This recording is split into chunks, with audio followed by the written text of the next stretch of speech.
As you all know, this election is a particularly important one for our country.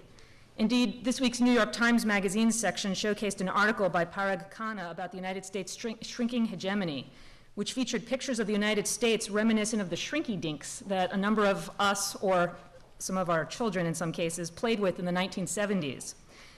Whoever becomes president will have to face challenges posed by an economic downturn and extreme volatility, soaring petroleum prices coupled with increasing concerns over global greenhouse gas emissions, multiple challenges posed by our educational systems and a health system in disarray, not to mention some of our more volatile and sometimes ideological issues over the war in Iraq, immigration reform, stem cell research, and so on.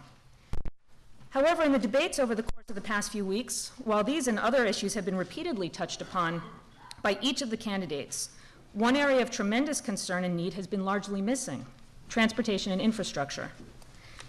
Indeed, throughout the entire length of the debate so far, it's only been mentioned a smattering of times, and then basically in passing.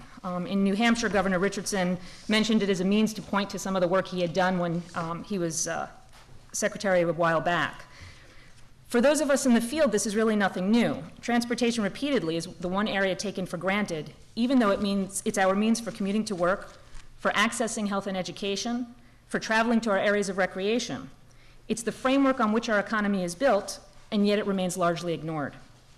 And this is not because there aren't urgent matters to attend to.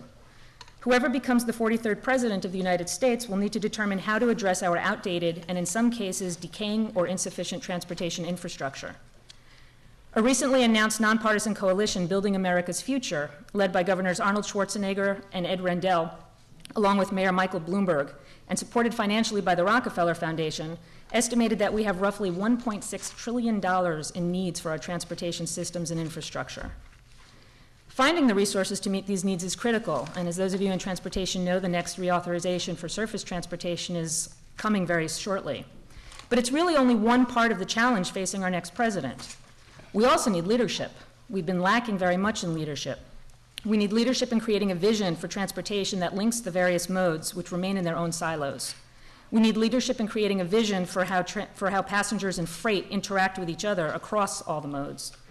And we need leadership in creating a vision for how to make our transportation system more environmentally sound and sustainable, given that our transportation sector is responsible for 2/3 of all the petroleum usage in the United States, as well as 1/3 of all the carbon dioxide emissions, a share that's expected to grow, in fact.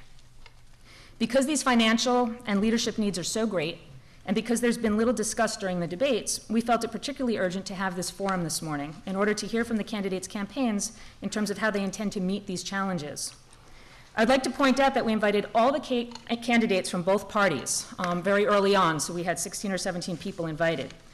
And while some may be excused because they've dropped out of the race or had expected to do so after having some early poor showings, I think it's important to note that we have all the current Democratic campaigns represented here, and yet our Republican seat, right here, remains empty. In fact, only Senator McCain's campaign tried to attend, and I would like to stress they really did try to attend. They had a serious scheduling conflict, but did want to send someone. But the rest of the Republican candidates, in fairness, did not feel it even warranted their attention. And believe me, this wasn't for lack of effort on our part. Indeed,